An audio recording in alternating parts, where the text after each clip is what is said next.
দরকার নাই, সে জানে এটা আমার খালামনির বাসা, সো নো প্রয়োজন। ঠিক আছে তাহলে যাও, আমি ফোন দিব।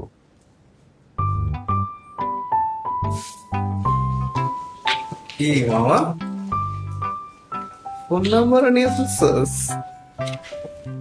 তুই এবার দেখ আমি ওরে কেমনে পটাই। Let's see.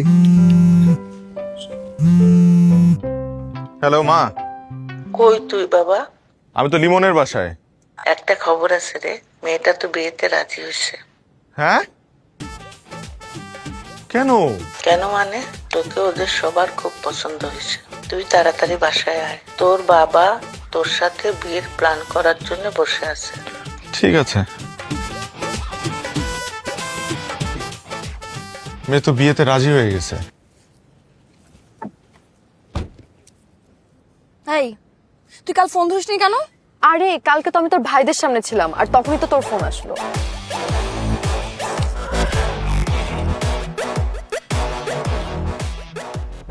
কার সাথে যেতে পারে?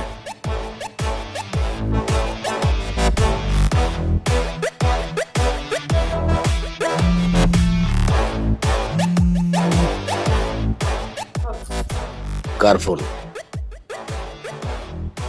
আন্নোন মনে হয়। দেখি। হ্যাঁ দাও দাও।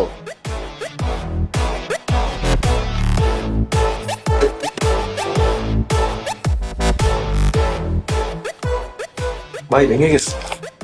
ভেঙে গেছে?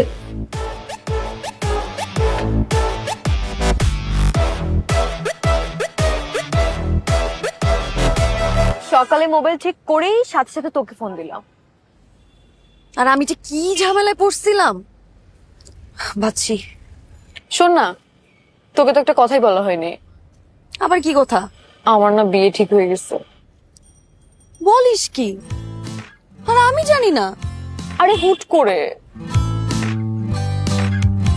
ভালো। তো ছেলের নাম কি? নাম রাহুল চৌধুরী, কিন্তু আরো একটা নাম আছে। বাদ দে। ছেলে ছবি আছে? ছবি দেখা। ছবি আম্মুর কাছে আছে, তুই বাসা যাবি না? দেখাবো। আচ্ছা ছবি দেখানো লাগবে না, সামনাসামনি পরিচয় করাই দিস। শোন, আজকে তোর বাসায় থাকবো। বাসায় যাওয়ার সাহস পাচ্ছি না।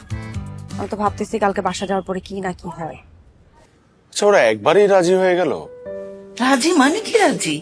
তোর বাবাকে ফোন করে বিয়ের ডেট সহ পাকা করে ফেলছে। বিয়ের ডেটও পাকা করে ফেলছে?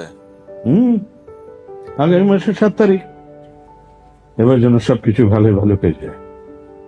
তুই কিন্তু কোনো ঝামেলা পাকাবি না। আর তোর চাচাকে আমি বলে দিয়েছি কার্ড ছাপিয়ে ফেলতে। কত কাজ না? রিয়ার মা বলছিল কি, তোরা আরো 2-1 দিন দেখা করে একদম ফ্রি হয়ে নে।